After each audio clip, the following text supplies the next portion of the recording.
Study IQ IAS, अब तैयारी हुई अफोर्डेबल। दोस्तों, आप लोगों ने कोविड लॉकडाउन के दौरान टेलीकास्ट हुए महाभारत या रामायण के एपिसोड तो देखे ही होंगे। महाभारत या रामायण में आपने देखा होगा कि कैसे हमारे बहुत से देवी देवता अग्नि या जल अस्त्र का इस्तेमाल असुरों के खिलाफ किया करते थे। यह अस्त्र देखने में कुछ लोगों को भले ही मिथिकल या काल्पनिक भी लगे हों, लेकिन आज के मॉडर्न और टेक्नोलॉजिकल टाइम्स ने जल यानी वाटर को एक अस्त्र के रूप में कल्पना से हकीकत में बदल दिया है। दोस्तों, पिछले कुछ वर्षों में आए टेक्नोलॉजिकल एडवांसमेंट्स ने जंग के मायने और जंग के तरीकों को पूरी तरह से बदल कर रख दिया है। आज दो देशों के बीच होने वाली जंग युद्ध के मैदानों से बाहर निकलकर साइबर अटैक और बायोकेमिकल अटैक्स तक पहुंच चुकी है। लेकिन अब मॉडर्न वॉर्स की इस कहानी में दो नए हथियारों ने एंट्री ले ली है।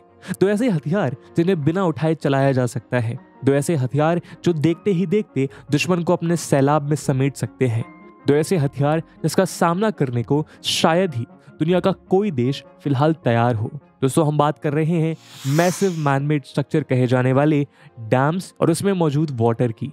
जी हाँ दोस्तों, आज कुछ एक्सपर्ट्स वाटर को एक 5th जनरेशन वॉरफेयर वेपन और डैम्स को इस वेपन का सेफ हाउस मानते हैं।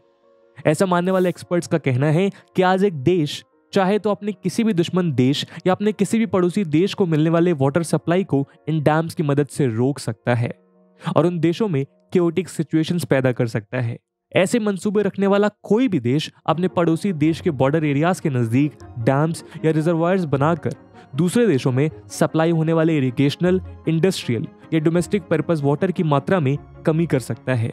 ऐसा करने से बिना गोली चलाए उस देश की इकोनॉमी पर वार किया जा सकता है।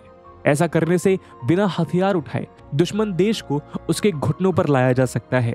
दोस्तों, आज का हमारा ये वीडियो डिस्कशन इन्हीं डैम्स पर केंद्रित है, जहां हम देखेंगे कि कैसे आज इन डैम्स में मौजूद वाटर को दुनिया भर के देश अपने जियोपॉलिटिकल गेन्स के लिए इस्तेमाल कर रहे हैं।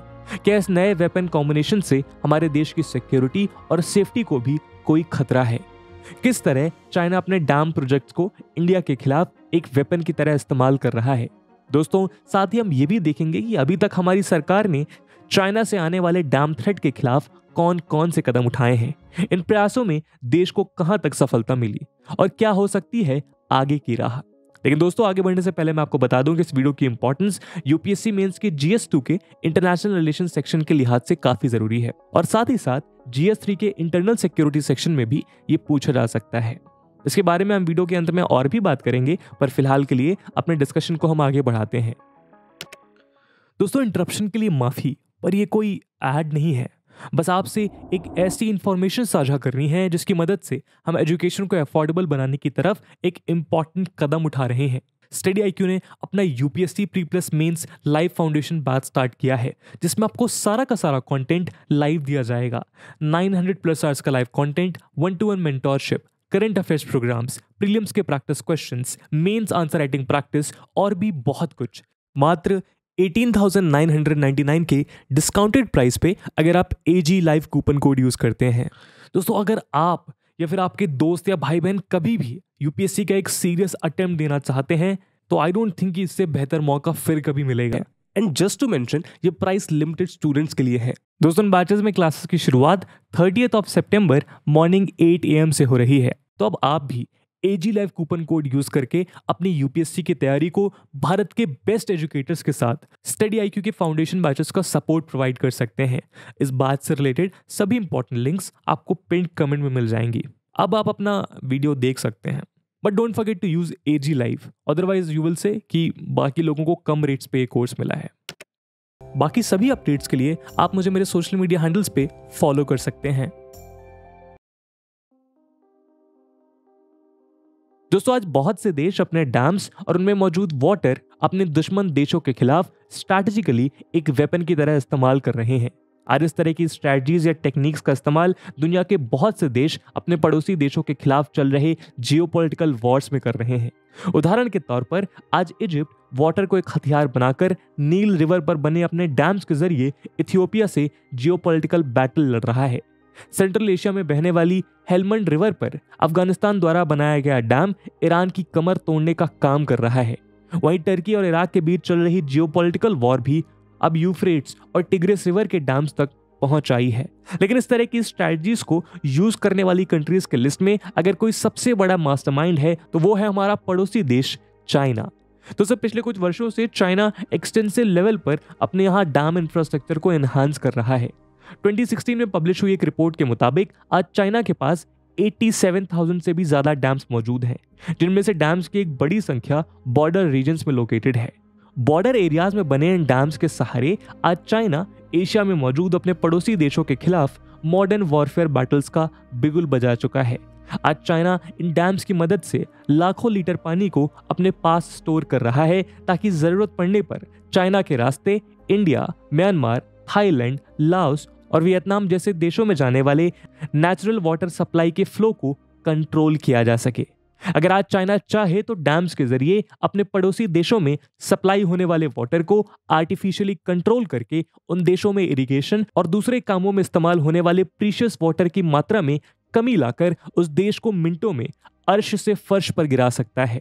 साथ ही जरूरत पड़ने पर किसी जंग में चाइना अपने इन डैम्स में स्टोर्ड लाखों गैलन पानी को एक पोटेंशियल टाइम बॉम्ब की तरह भी इस्तेमाल कर सकता है।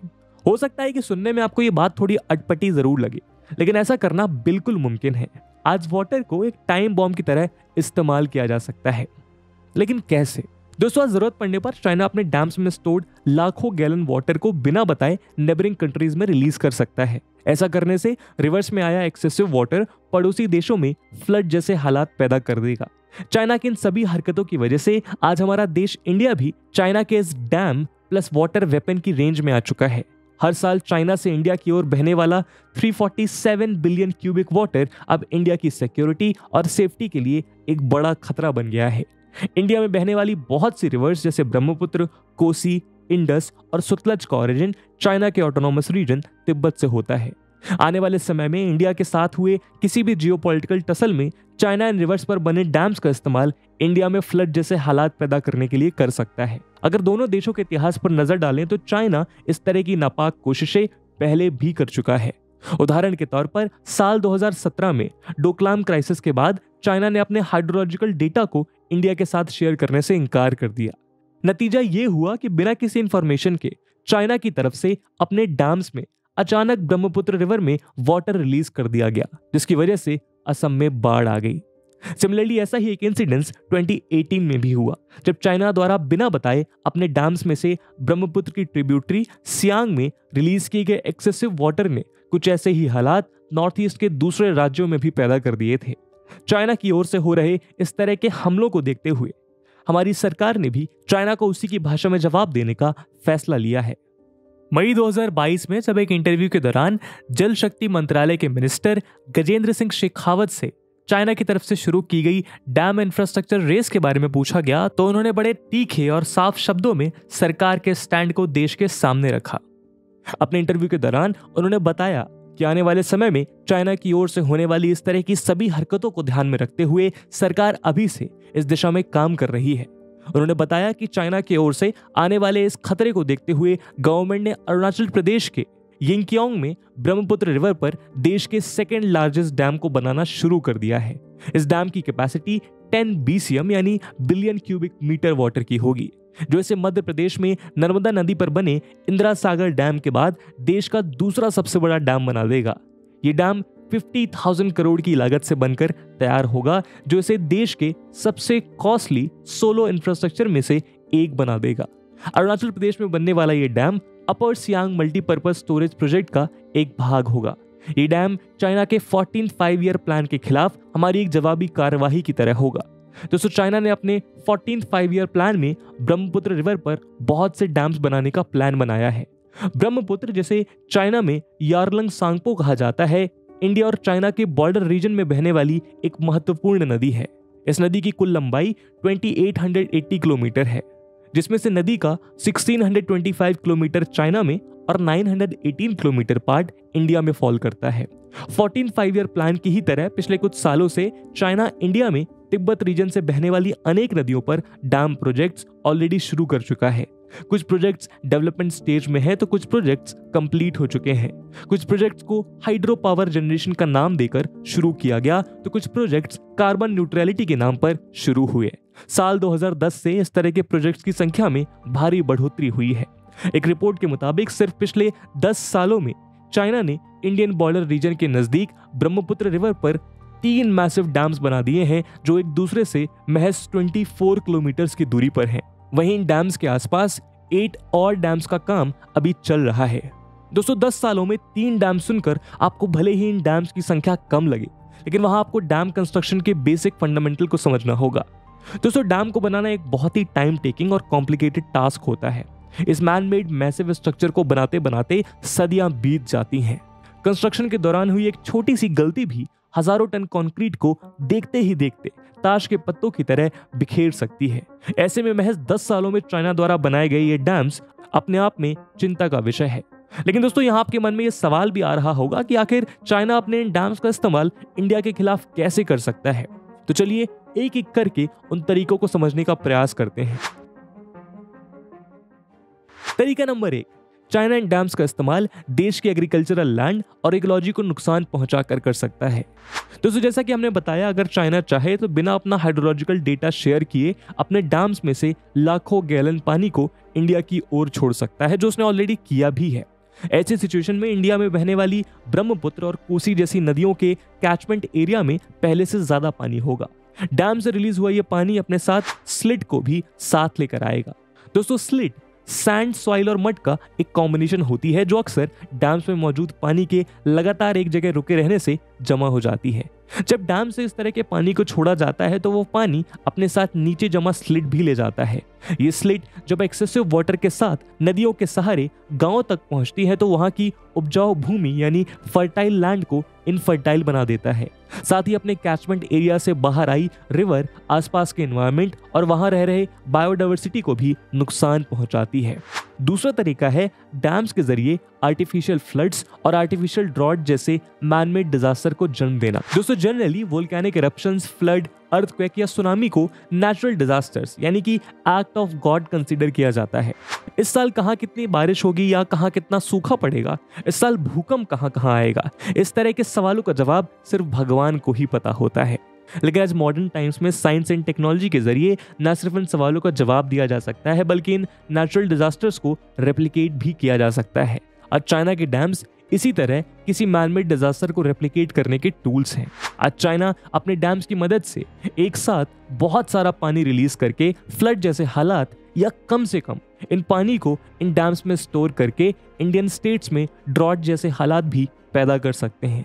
चाइना में बने कुछ डैम्स की वजह से आज असम, अरुणाचल प्रदेश, मणिपुर, मिजोरम और त्रिपुरा जैसे स्टेट्स ऑलरेडी रेड जोन में आ गए हैं। तरीका नंबर 3 या कहें खतरा नंबर 3, अपने डैम्स की मदद से इंडियन डैम्स को नुकसान पहुंचाना। दोस्तों चाइना की ओर से बिना बताए रिलीज किए गए पानी एग्जिस्टिंग इंडियन डैम्स के लिए भी एक बड़ा खतरा बन सकते हैं। एक रिपोर्ट के मुताबिक 2025 तक इंडिया के 50% से भी ज्यादा डैम्स अपनी लाइफ साइकिल को कंप्लीट कर लेंगे। यानी ये कि अब इन डैम्स को इस्तेमाल करने के लिए इन्हें एक बार रिपेयर करना बहुत जरूरी होगा। ऐसी स्थिति में चाइना की ओर से अगर इन डैम्स की कैपेसिटी से ज्यादा पानी आ जाता है तो ये डैम्स कोलैप्स तक हो सकते हैं। डैम्स के कोलैप्स होने से न सिर्फ देश को एग्रीकल्चरल लॉसेस होंगे, साथ ही आसपास की बायोडाइवर्सिटी को भी नुकसान पहुंचेगा। साथ ही ये डैम्स सैकड़ों लोगों की मौत का कारण भी बन सकते हैं। वहीं टूटे हुए डैम्स को रिकंस्ट्रक्ट करने में कई साल और लाखों करोड़ों रुपए भी खर्च हो जाएंगे, जो देश को चाइना के खिलाफ जियोपॉलिटिकल वॉर में बैकफुट पर ढकेल देगा। दोस्तों चाइना की ओर से आने वाले इन खतरों से निपटने के लिए हमारी सरकार भी निरंतर प्रयास कर रही है। यहाँ पर हमारी सरकार कुछ ऐसे प्रोजेक्ट्स पर भी काम कर रही है जिनके जरिए फ्लडिंग या इरोजन के इम्पैक्ट को मिनिमम किया जा सके। हाल ही में अरुणाचल प्रदेश में शुरू हुआ डैम प्रोजेक्ट इसी दिशा में उठाया गया एक भारी कदम है। आज हमारी केंद्र सरकार नॉर्थ ईस्टर्न स्टेट्स गवर्नमेंट के साथ मिलकर डैम्स कंस्ट्रक्शन प्रोग्राम्स को आगे बढ़ा रही है। सरकार का यह मानना है कि डैम्स कंस्ट्रक्शन से न सिर्फ नॉर्थ ईस्टर्न स्टेट्स चाइना की ओर से आने वाले खतरे का ज्यादा बेहतर तरीके से सामना कर पाएंगे, लेकिन साथ ही साथ ये प्रोजेक्ट्स इन स्टेट्स की ओवरऑल डेवलपमेंट स्पीड को भी काफी ज्यादा बढ़ा देगा। डैम्स कंस्ट्रक्शन प्रोजेक्ट्स देश की सिक्योरिटी को सुनिश्चित करने के साथ साथ नॉर्थ ईस्टर्न स्टेट्स के आर्थिक विकास के लिए भी मददगार साबित होंगे। डैम्स कंस्ट्रक्शन एक long and high labour intensive process है, जिसकी वजह से इन डैम्स को बनाने के लिए स्किल्ड के साथ साथ लार्ज अमाउंट में अनस्किल्ड लेबर की भी जरूरत पड़ती है। ऐसे में ये प्रोजेक्ट्स इन स्टेट्स में एम्प्लॉयमेंट जनरेशन का भी काम करेंगे। साथ ही इन स्टेट्स में चल रहे ज्यादातर डैम प्रोजेक्ट्स सिंगल पर्पज ना होकर मल्टीपर्पज हैं, जो वाटर को स्टोर करने के साथ साथ हाइड्रो इलेक्ट्रिसिटी जनरेशन का भी काम करेंगे, जिसके जरिए इंडस्ट्रियलाइजेशन से वंचित रहे नॉर्थ ईस्टर्न राज्य भी आने वाले समय में देश के बाकी राज्यों की तरह अपने रिसोर्सेज और अपने पोटेंशियल का मैक्सिमम यूटिलाइज कर पाएंगे। इन सब बातों को ध्यान में रखते हुए हमारी सरकार ने साल 2000 के बाद 165 से भी ज्यादा डैम्स प्रोजेक्ट्स को नॉर्थ ईस्ट इंडिया में बनाने की मंजूरी दी है। इन प्रोजेक्ट्स में से कुछ अपर सियांग मल्टीपर्पज प्रोजेक्ट जैसे मेगा प्रोजेक्ट्स हैं, तो कुछ मिजोरम में चल रहे ट्यूरियल हाइड्रो पावर प्रोजेक्ट जैसे माइनर प्रोजेक्ट्स भी हैं। हालांकि देश के अनेक एनवायरमेंटल एक्टिविस्ट द्वारा इन प्रोजेक्ट्स को लेकर उठाए गए कंसर्न्स के चलते ये डैम प्रोजेक्ट्स डिले होते रहे हैं। फिर भी देश की सिक्योरिटी को प्राथमिकता देते हुए सरकार ने अपनी कोशिशें जारी रखी हैं। तो आज हमारी सरकार नॉर्थ ईस्ट इंडिया में नए डैम्स बनाने के साथ साथ रीजन में पहले से बने ओल्ड डैम्स को dam rehabilitation and improvement programme यानी कि DRIP जैसे प्रोजेक्ट्स के जरिए दुरुस्त करने का काम भी कर रही है। सरकार जानती है कि चाइना के पास इन्वेस्टमेंट की कोई कमी नहीं है, जिसकी मदद से वो एक के बाद एक मैसिव डैम्स को बना रहा है। साथ ही चाइना के द्वारा बनाए जा रहे नंबर ऑफ डैम्स की फ्रीक्वेंसी को मैच करना भी फिलहाल हमारे देश के लिए मुमकिन नहीं है। लेकिन वो कहते हैं ना, when you can't play faster than your competitor, play smarter. China के खिलाफ इस डैम वॉर में इंडिया भी कुछ ऐसा ही कर रहा है। सरकार ये जानती है कि चाइना की स्पीड या मैसिवनेस को मैच करना कठिन है। इसी वजह से सरकार न्यू डैम प्रोजेक्ट्स की लोकेशन पर खास ध्यान दे रही है। सरकार की कोशिश है कि न्यू डैम्स उन एरियाज में बनाए जाएं जहां खतरा सबसे ज्यादा है। इसीलिए जियोलॉजिकल सर्वे ऑफ इंडिया और मिनिस्ट्री ऑफ अर्थ साइंस की भी मदद ली जा रही है, ताकि अपने लिमिटेड रिसोर्सेज का सटीक इस्तेमाल किया जा सके। ऐसे एरियाज जहां की नेचुरल टेरेन चाइना के डैम से रिलीज किए गए पानी के इम्पैक्ट को नेचुरली मिनिमाइज कर देगी, वहां डैम्स बाद में बनाए जाएंगे। वहीं कुछ एरियाज जहां ब्रह्मपुत्र या चाइना की ओर से आने वाली किसी भी दूसरी रिवर के बजाय रेन वाटर का इस्तेमाल ज्यादा होता है, वहां डैम्स की बजाय रेन वाटर हार्वेस्टिंग पर ज्यादा बल दिया जाए, क्योंकि ऐसे एरियाज में चाइना चाह कर भी ड्रॉट जैसी सिचुएशंस नहीं पैदा कर सकता है।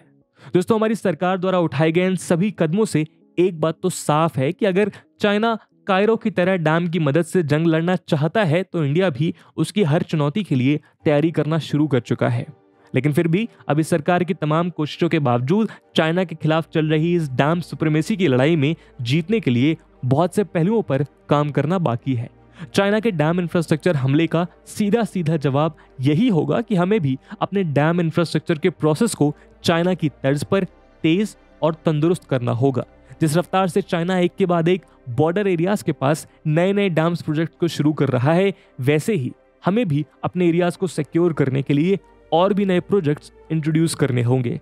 इन डैम्स के कंस्ट्रक्शन के लिए दो सबसे बड़ी समस्या इन्वेस्टमेंट और टेक्नोलॉजी रहेगी। ऐसे में इन्वेस्टमेंट के नए रास्तों को तलाशने की जरूरत पड़ेगी। इन्वेस्टमेंट के लिए पब्लिक प्राइवेट पार्टनरशिप या FDI की ओर रुख किया जा सकता है।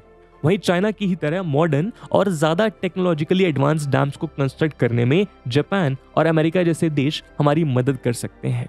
तो दोस्तों, ये थी एक केस स्टडी जहां पर हमने डिस्कस किया कि कैसे आज डैम्स की मदद से चाइना लगातार भारत के खिलाफ षड्यंत्र रचने की कोशिश कर रहा है और उस षड्यंत्र के जवाब में भारत क्या जवाबी कार्यवाही कर रहा है। इस पूरे मुद्दे को लेकर आपका क्या ओपिनियन है, कमेंट सेक्शन में जरूर बताइएगा। और जैसा कि वीडियो के पहले भाग में आपको बताया गया कि इस वीडियो की इंपॉर्टेंस UPSC मेंस के लिहाज से काफी ज्यादा है, और उसी जरूरत को देखते हुए एक प्रश्न हम आपके लिए छोड़कर जा रहे हैं जिसको आपको कमेंट सेक्शन में आंसर करना है। And the question is, critically examine the statement चाइना's upstream activities along the Brahmaputra river have impact on India's downstream ecology, environment and economy. And with this question, my friends, that's it for the video. I hope आपको video पसंद आया होगा, और अगर पसंद आया है तो अपने दोस्तों के साथ साझा करना मत भूलिएगा। हम मिलते हैं अगले वीडियो में, तब तक के लिए जय हिंद, जय भारत। स्टडी IQ IAS, अब तैयारी हुई अफोर्डेबल।